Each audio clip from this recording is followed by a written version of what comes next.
Sur le terrain pour entendre le ministre porte-parole du gouvernement, M. Ousmane Gawal Diallo, qui est en direct. Bonjour, monsieur le ministre Ousmane Gawal Diallo. Bonjour. Bienvenue sur nos antennes. Mohamed Kaba. Alors, monsieur le ministre, en me référant à votre SMS, apparemment, on ne comprend rien du sujet ce matin.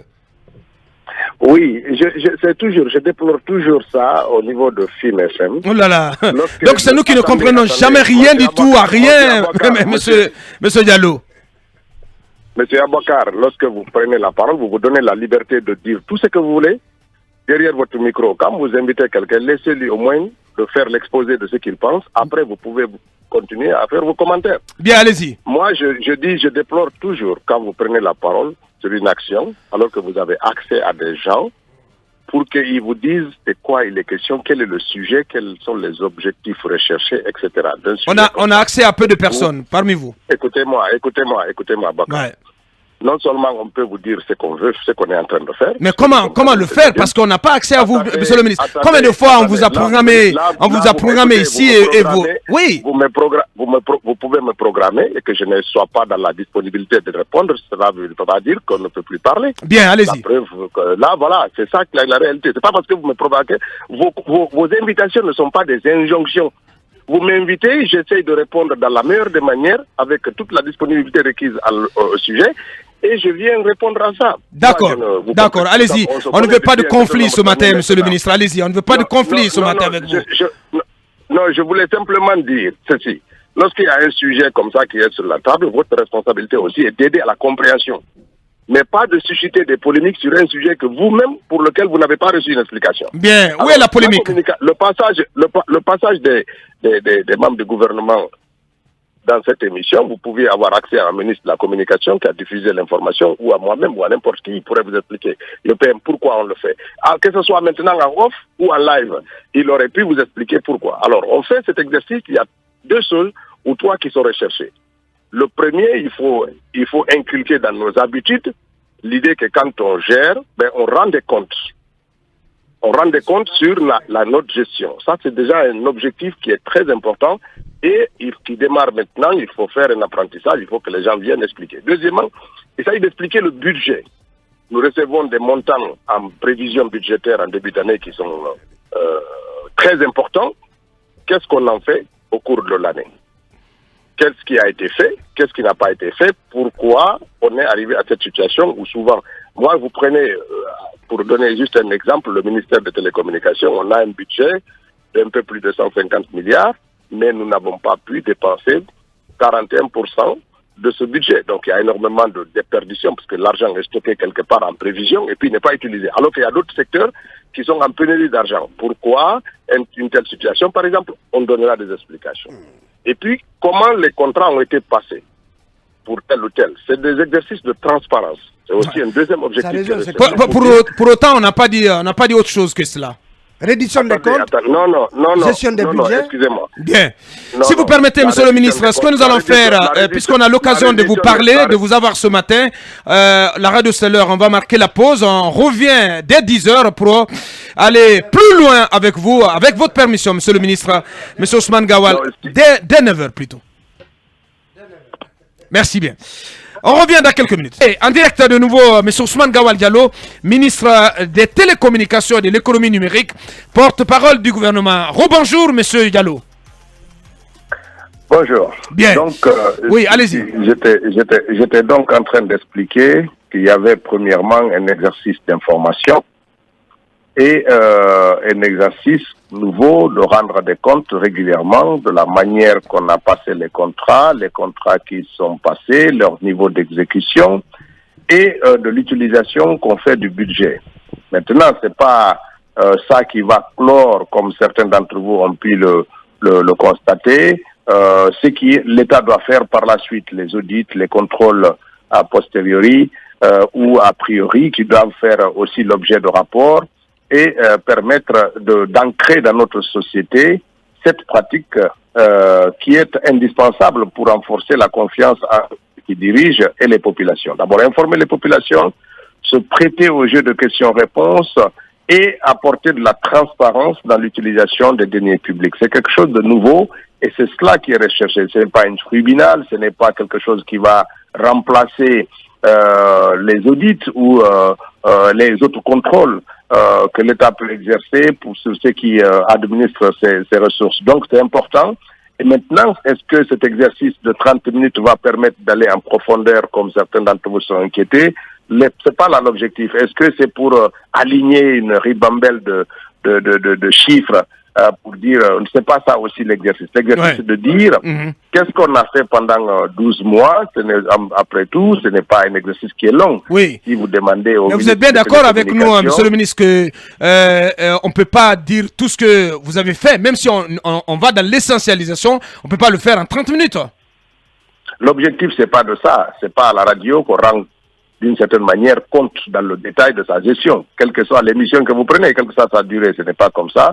C'est pour ça que les gens qui vont faire les audits ou les inspections qui vont passer vont aussi produire des rapports qui vont être rendus publics. C'est dans ça qu'on peut aller dans le détail de ce qui s'est passé. Ici, c'est un objectif d'information. Et ça va être centré sur quoi exactement? Je posais la question, monsieur le ministre, dans l'intro ce matin. Est-ce que ça va être centré sur le volet financier? Est-ce que ça va être centré sur le volet financier?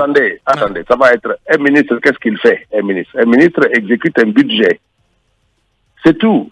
D'une certaine manière, c'est l'activité du ministre qu'il sera question ici. Un ministre ne construit pas des champs, ne construit pas des travaux, ne construit pas des équipements. Il exécute un budget. Donc, toute l'action du ministre, c'est centré autour d'un budget. Il n'y a pas autre chose. Et donc, comme les ministres ont des budgets, alors que ce soit des budgets essentiellement, comme certains d'entre vous sont inquiétés, ouais, mais qu'est-ce que le ministre Amara a à rendre compte? Le ministre Amara est secrétaire général à la présidence et à ce titre, couvre quand même des EPA très importantes dans le pays. Vous prenez la SONAPI, vous prenez la NONAGI, ce sont des structures, beaucoup qui relèvent de lui et de la présidence. Donc, il est aussi, d'une certaine manière, un contrôleur d'institutions qui sont dans la République et qui gèrent des budgets. Donc, de ce point de vue-là, il peut parler un peu de son expérience et sa relation avec ces gens-là et les mécanismes qu'il fait pour permettre une meilleure utilisation par ceci de ressources publiques. Donc, il y a toujours des choses à dire sur l'action des ministres, mais c'est toujours centré sur qu'est-ce qu'on fait du budget qu'on nous a confié. Parce qu'après tout, les gens ne veulent pas savoir qu'est-ce que je fais quotidiennement, mais comment j'utilise l'argent qu'on m'a confié. C'est ça qui est important. Et donc, toute l'action du ministre, c'est autour de l'argent. Comment ça a été fait, combien il était, comment c'était structuré, qu'est-ce que vous en avez fait, pourquoi vous n'avez pas pu faire ceci alors que c'était dans les prévisions budgétaires, pourquoi il y a des retards dans l'exécution des marchés par exemple, dans les mécanismes, tout ça permettra aux uns et aux autres de comprendre. Et puis, il y a un exercice pédagogique aussi, parce que de plus en plus, des gens pensent que il y a des mécanismes d'attribution des marchés, lorsqu'on va dire oui, ce marché on l'a attribué au gré à gré, dans la conscience collective, les gens croient que le gré à gré est illégal. Alors que c'est pas illégal, il y a des plafonds, il y a des mécanismes, il y a des procédures pour passer de gré en gré, et puis il y a des marchés qu'on attribue qui ne font l'objet ni de gré, ni d'appel d'offres, ni rien du tout, lorsque le ministre, jusqu'à un tel montant, est libre d'appeler un prestataire et de lui dire voilà, tu fais l'activité et je te paye.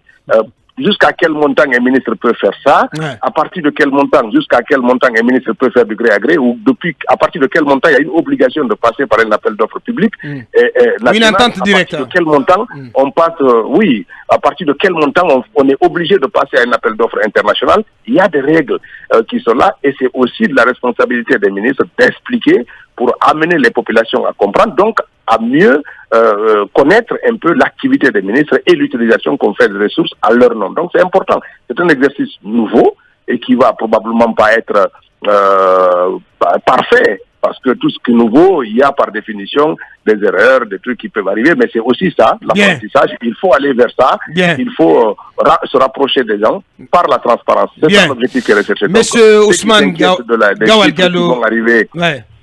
Oui, on va vous poser, on a 3 dernières questions à vous poser. Allez-y, cabinet. Monsieur le ministre, vous parlez tantôt du ministre secrétaire général à la présidence de la République. Est-ce que, puisqu'il y a des organismes spécialisés qui sont rattachés donc à son autorité, est-ce que ça suppose qu'en amont, celles-ci lui feront un compte-rendu, parce que ce sont quand même des entités importantes qui ont une direction, une gestion financière importante.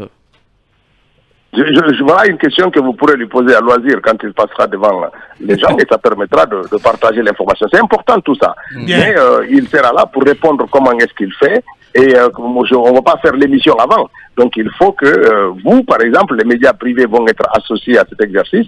Et puis, après ça, les gens ne sont pas cloisonnés. Ils peuvent aussi passer dans les médias privés où ils souhaitent pour pouvoir aussi faire de la pédagogie. Ce n'est pas parce que l'exercice là va être diffusé par la RTG avec d'autres médias, mais les journalistes vont être choisis. Oui, mais s'ils vont payer, bien sûr. L'objectif, c'est de permettre aux citoyens de comprendre qu'est-ce qu'on fait, comment est-ce qu'on fait, et c'est ça qui est important. Cet exercice de transparence est nécessaire.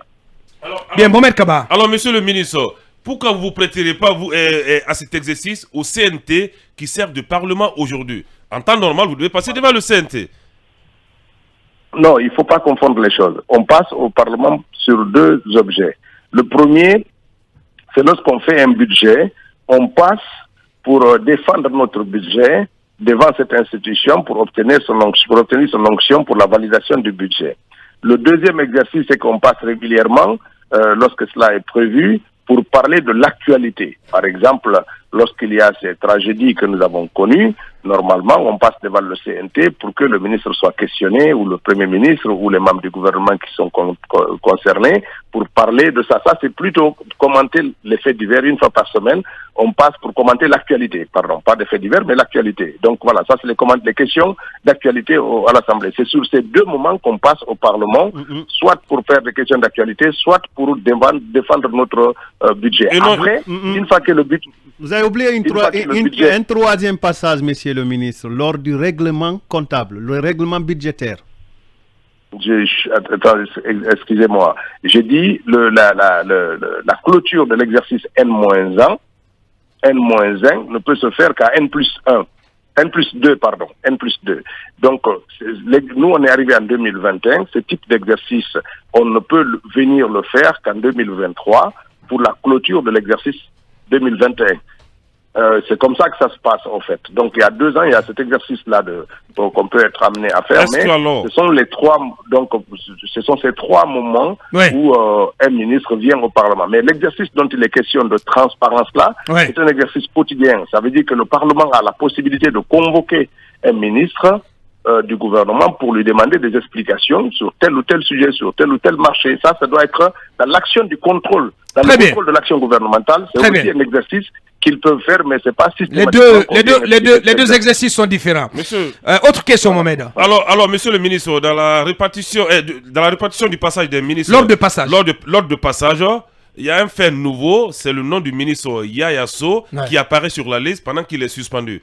Est-ce que cela veut dire qu'il va... Est-ce qu'il y a une explication à cela? Est-ce que vous estimez que si on demande au ministre Ousmane Gawal de parler de l'habitat, ce serait incongru parce que je suis au jeu de télécommunications, alors que j'ai géré une portion du budget pendant une certaine période au ministère de l'Habitat. Je pense que ce qu'on demande aux gens, c'est de dire ce qu'ils ont fait de l'utilisation du budget. Est-ce que Yaya Sow a utilisé ou non le budget de l'État pendant une période? Mais il est suspendu. Quelle que soit la situation nouvelle, mais quelle que soit la situation, même s'il est vivant et qu'il est là, même si on est en train de demander à des gens qui ne sont plus en activité des comptes. Donc ça veut dire quelqu'un qui est là. Ça veut dire, monsieur le ministre, il vient pour parler de l'utilisation qu'il a fait du budget qu'il a géré pendant le temps qu'il était là. C'est de ça qu'il est question, c'est pas de... Bien. Très bien, donc ça veut dire aussi que vous aussi, à votre magistère, on pourra comprendre le contrat d'attribution des 60 milliards à un entrepreneur de BTP pour les sites d'aménagement de Sonfonia. On pourra enfin comprendre cette situation. De qui? De site d'aménagement de Sonfonia? De Sonfonia, oui. Le contrat de 60 milliards. Il n'y a pas un seul contrat d'aménagement à Sonfonia. Non, il n'y a pas un seul contrat d'aménagement. Il y a des contrats alors? Attendez, il n'y a aucun contrat d'aménagement qui a été signé en République de Guinée depuis 2021. Et de façon générale, l'État ne signe pas de contrat d'aménagement en Guinée. Depuis la fin de Solo Primo. Il faut faire attention. Je ne sais pas de quoi vous parlez, mais ce n'est pas ça. Et d'abord, si on devait aménager Sonfonia jusqu'à Samatra là-bas, ce n'est pas de 60 milliards qu'il est question, c'est de 500 millions de dollars dont il est question. Le plan d'aménagement de 3100 hectares. Bien. On parle de 500 millions de dollars, on ne parle même pas de 60 milliards de francs guinéens. Donc attention. On va essayer d'évoluer. Ils sont extrêmement importants. Il faut de façon générale comprendre que 1 mètre carré aménagé coûte entre 10 et 40 dollars.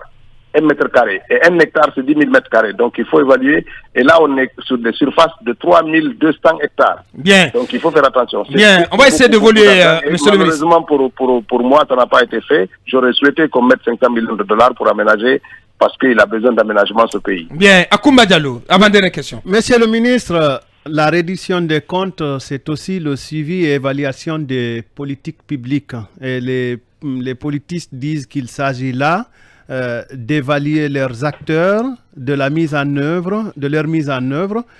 En l'occurrence, les ministres et les directeurs. Le gouvernement avait évalué les membres du gouvernement sans que les citoyens n'en sachent les résultats. Est-ce qu'il n'aurait pas été mieux indiqué, mieux cohérent, plus logique d'abord de partager les résultats d'évaluation des membres du gouvernement avant de passer à cet autre exercice? Je sais que vous êtes très intelligent, Akoumba, mais ayez quand même la modestie des choses. Moi, je ne parle pas du mot reddition des comptes parce qu'on n'a pas la même conception là-dessus. La reddition des comptes, ce sont des comptes rendus de l'action. Ce n'est même pas le contrôle.